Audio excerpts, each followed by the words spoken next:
Welcome, everybody. It's time to grab your board and catch a wave as we swim out into the sales pipeline with that 80s icon himself, Matt Hines.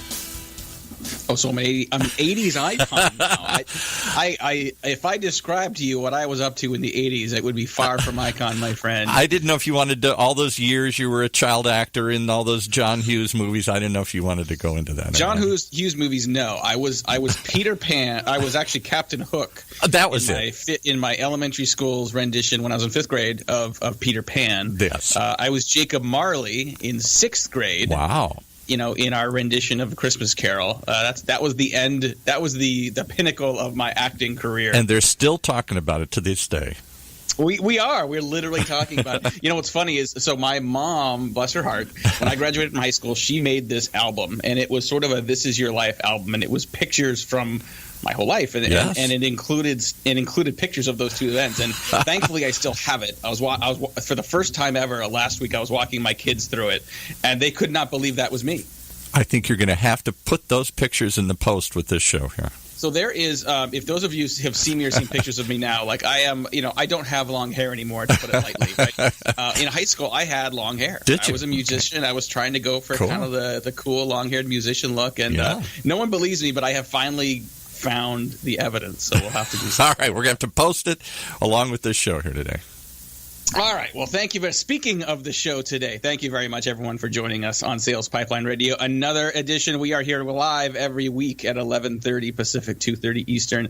We are also available on the podcast universe. You can subscribe to us on Google Play and the iTunes Store, and then every one of our episodes is available anytime on demand at salespipelineradio.com. We are here every week to cover the best and brightest and newest ideas in B2B sales and marketing, and regularly featuring some of the smartest people that are innovating what's happening in B2B sales and marketing. And today is no exception. We're very excited to have Mark Granovsky, the president and CEO of G2Planet, with us today. We're going to be talking a lot about event marketing and talking about how data science can be applied to a marketing tactic that has traditionally been maybe a little bit of a laggard in terms of adopting some of the new big data and predictive and technology elements. So first and foremost, Mark, thanks very much for joining us today. Thank you very much. It's nice to be here. I appreciate you having me on, Matt. Absolutely. Well, I appreciate you joining us, spending some time talking a little event marketing, and maybe start by G2Planet. For those that aren't familiar, give a quick idea of what we're talking about here. Yeah, absolutely. G2Planet, we're a software company. We're an enterprise software company, so we build large enterprise applications. The area that we focus on is delivering these applications to corporate event marketing departments. So Fortune 50 companies and, Fortune 200, Fortune 500. But the big companies that are out there kind of pushing the envelope, innovating with various kinds of event marketing activities, those who are our clients. So when people think of event marketing, they don't think of the latest and greatest and most technologically advanced campaigns in the world. I think when people think about big data, they think about marketing technology, they think about lead scoring, and lead nurture programs. And then you have events, which, in many cases have kind of lagged. Talk about where event marketing is today in the, 2017 B2B world, and where do we need to take it to make sure that it aligns with the way that we're managing sales and marketing today? Yeah, I think it has been a laggard, and I think it's quickly catching up. I know when I first got into this business, one of the motivating factors was every financial officer I'd ever talked to was frustrated with their event spend. They didn't know what value it was bringing. There's tons of money going down that channel, but they didn't really understand the benefit they were getting out of it. Early on, event marketing was very logistics-focused, tactical. Processing names, registrants coming to an event, putting badges on people. It was kind of, pretty basic meat and potatoes. As marketing analytics have evolved and people have gotten smarter about looking at data and taking data and turning it into information, the events industry and the discipline has certainly caught up. So what's happening now that we're seeing is software solutions like the ones from G2Planet are being pulled into a direction, and we're pushing our clients in a direction of taking this data, mining it, and making more intelligence out of it, giving them insight, giving them reason to act on it. And as we know, events, the principal purposes of events is to facilitate the sales process. That's a cornerstone area that this industry is evolving. Well, and I feel like events, haven't really gone away as a part of the sales and marketing mix, and I could argue they're becoming even more important as more companies do more target account selling, named account selling, or what many marketers call account-based marketing. You go and ask Salesforce.com, you ask them, what's one of your most valuable channels for reaching senior IT executives, and the answer I always hear is dinners. They're not going to reply to an email, they're not replying to your Twitter DMs, but you can get them into a room with their peers, and they share ideas, have a nice glass of wine, a nice steak, and it's a good way to sort of build rapport and get the relationship going. But those events too often exist in isolation from other things happening in marketing. And I think one of the opportunities, and I know you guys are working on this, is to bring that data together so that we can see a more full picture of what's happening with that prospect. Absolutely. To be part of the ecosystem, the overall marketing ecosystem and the sales ecosystem. So event marketing has been an island, and with evolution and advancements in information technology and communication, it now is got more connectivity to the core. So how should marketers think about this in a complex sales cycle, right? I mean, if you're not doing transactional sales, if you assume that the white paper didn't generate the sale, what do you recommend for marketers that maybe, it's mid-August, but a lot of people are already thinking about 2018 to start to think from a strategy and a planning standpoint of how to incorporate events and event marketing technology into their mix? Yeah, I mean, the event marketing discipline, or the portal that we call it, it really is, it's not the head on the dog, it's the body on the dog, right? So it's got to follow the marketing objectives, the campaigns, the purposes, and these things are manifest then inside of the event activations, right? So whatever those corporate marketing initiatives are, bright people are sitting down and they're spending time and they're saying, okay, how does this manifest inside of my event activation campaigns? Whatever those objectives might be. And then once the link is created from the strategy office in the house down into the activation fields, event marketing being an activation field. Now we're getting into planning and activities that support meeting of those goals, whatever those goals might be. And they change industry to industry, company to company, depending upon where that company is in the evolution of their growth, right? What they're doing with product innovations, if they're making a push on a sales effort. And with events, there's two fundamental kind of categories. Corporations either produce an event, it's their hosted conference, it's their seminars, it's their summits, or they attend industry events. They're going as a trade show exhibitor, as a sponsor.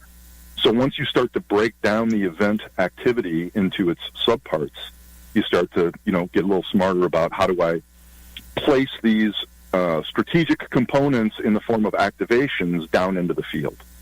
And let's talk about, different types of events here. We're talking with Mark Granovsky, the president and CEO of G2Planet on Sales Pipeline Radio today. I feel like we've been a little bit now in the summer in this lull, between spring event season and fall event season for B2B. And we're going to get back into it here pretty quickly. We got Content Marketing World coming up for a lot of B2B content marketers. You got Dreamforce, you got Serious Decisions events, you got lots of other things. So you've got these big conferences, and then a lot of companies continue to do very small, intimate events. They may do customer events. They may do workshops. Maybe they just host a dinner for 10, 15 people. Right. Is there a difference in how people should be thinking about managing and integrating insights and ROI from data or from events, whether they're big like Dreamforce or small like a customer dinner? Absolutely.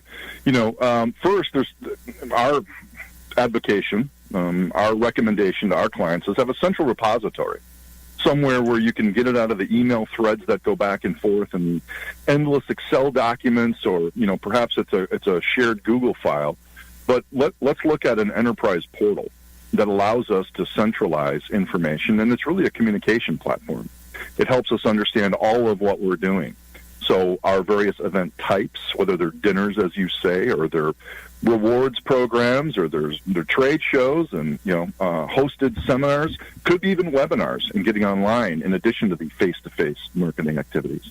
So first thing that we would advise is to make sure everybody's on the same page, and that can be facilitated through a centralized portal. And then when you've got that portal and you've got that event detailed at a database record level, all of a sudden now you open up standardized planning or best practices in planning and resource management and metrics. Being able to say, here are my goals for this event. You assign the goals to them. You come back later and you say, here's what I got out of the event. against those goals, then you compare them against each other. Analyze them against each other. You guys probably have some examples of customers that have, maybe been a little more tepid on, doing events, but then after being able to see some ROI, have been a little more aggressive at leveraging them to drive ROI. Absolutely.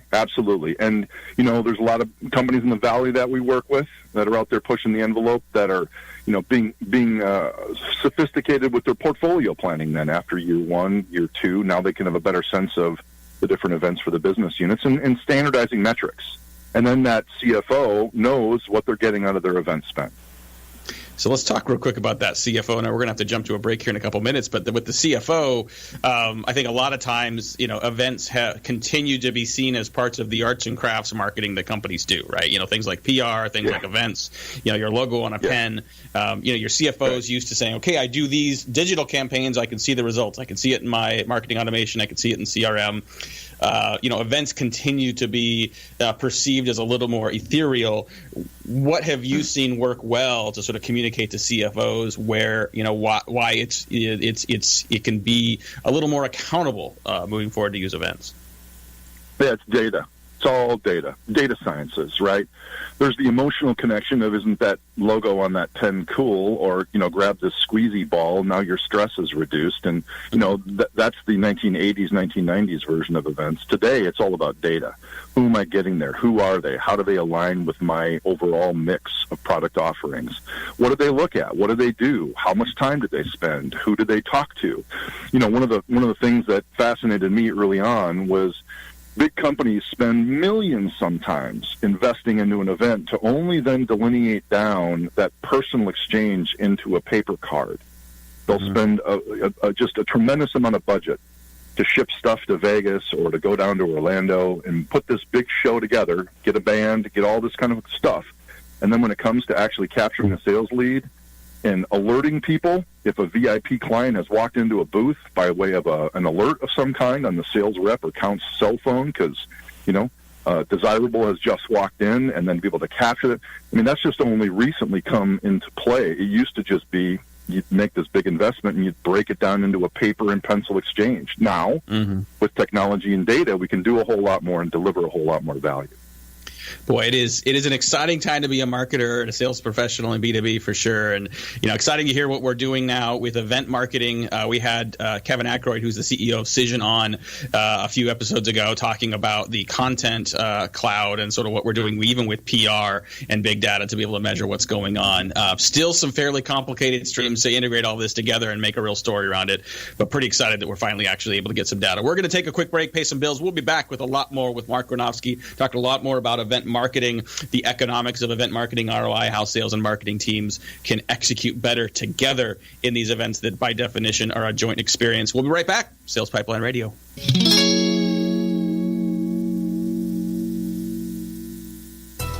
It's no longer enough for B2B marketers to feed their sales team with qualified leads, supply them with content, and bid them good luck the rest of the way. Today's full funnel marketers are actively working side by side with the sales team throughout every stage of the buying journey and sales process, embracing revenue responsibility and measuring their impact based on not just sales pipeline contribution, but marketing influence on closed business and direct revenue growth. Download your free copy of Matt Heinz' latest book, Full Funnel Marketing, at HeinzMarketing.com. That's HEINZ Marketing.com.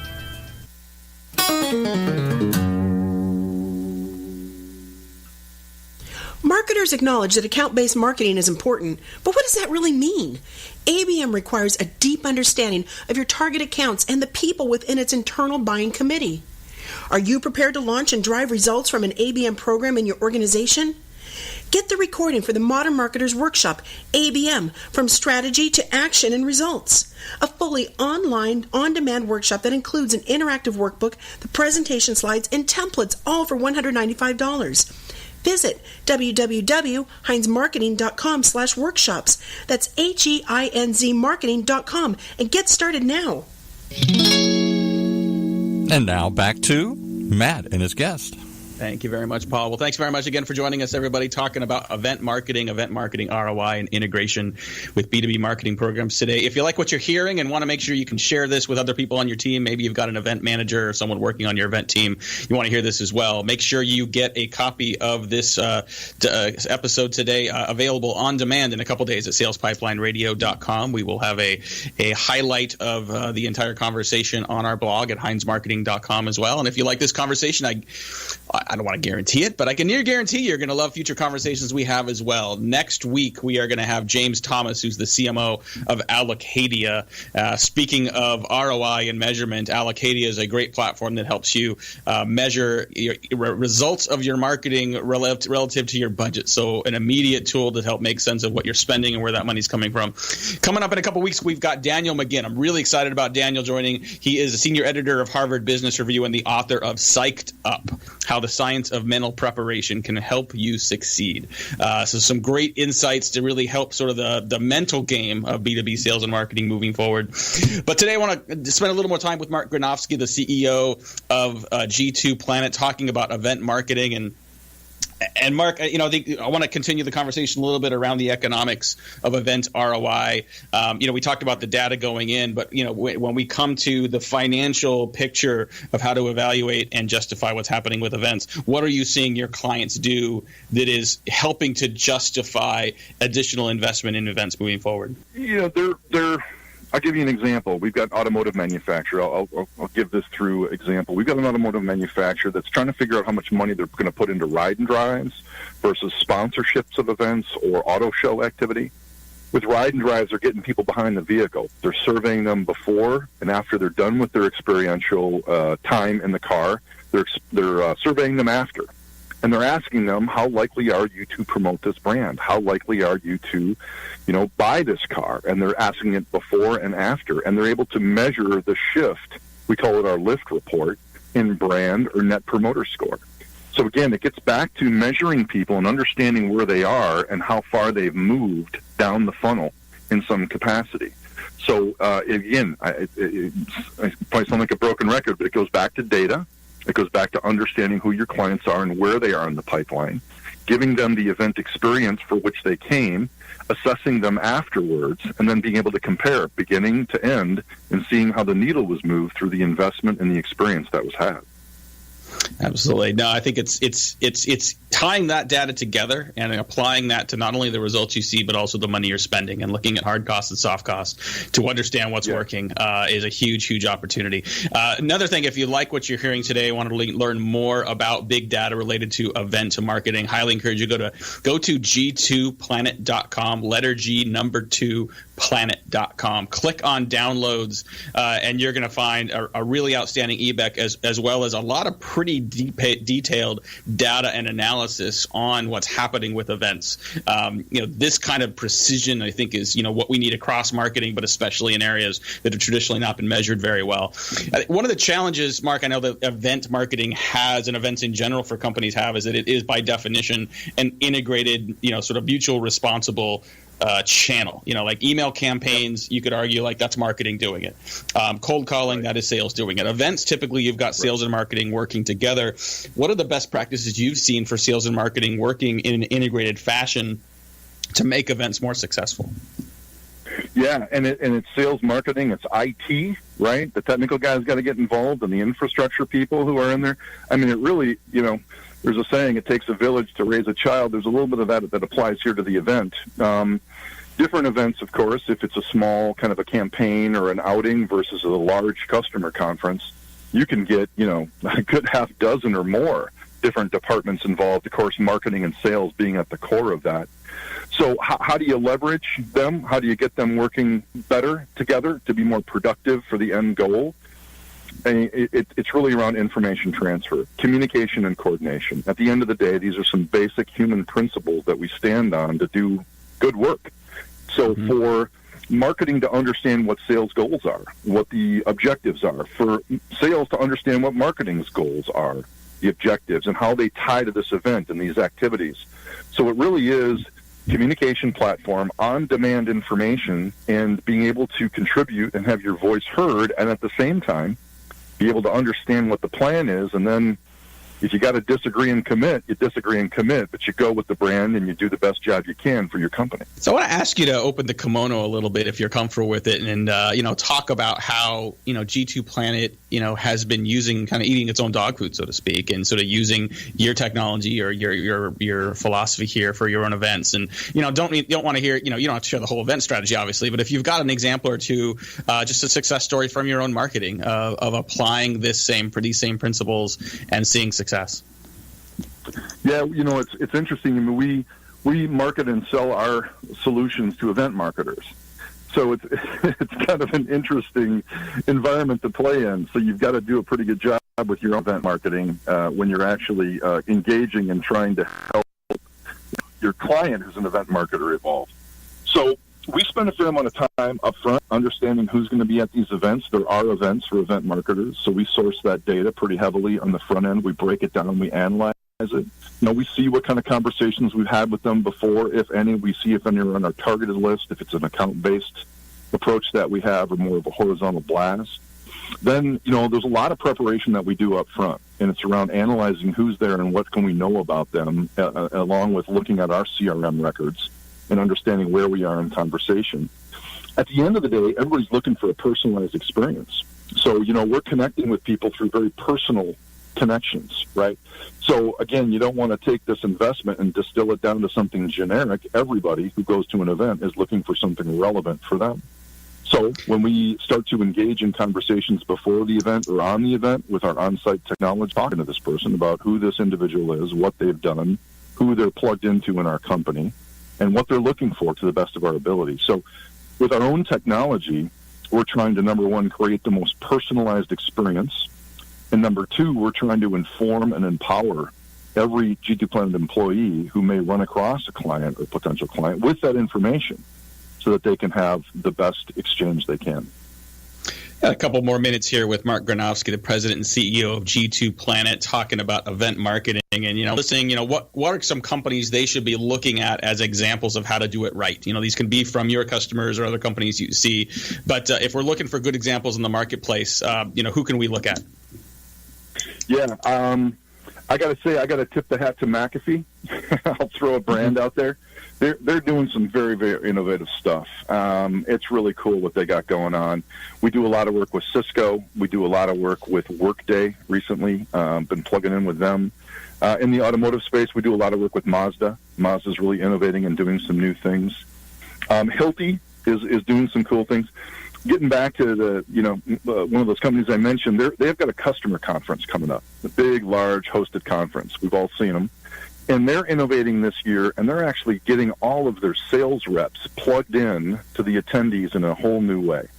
So when we're out there promoting the event and marketing the event, sales reps are actually getting bonused by way of how many of their customer contacts are coming.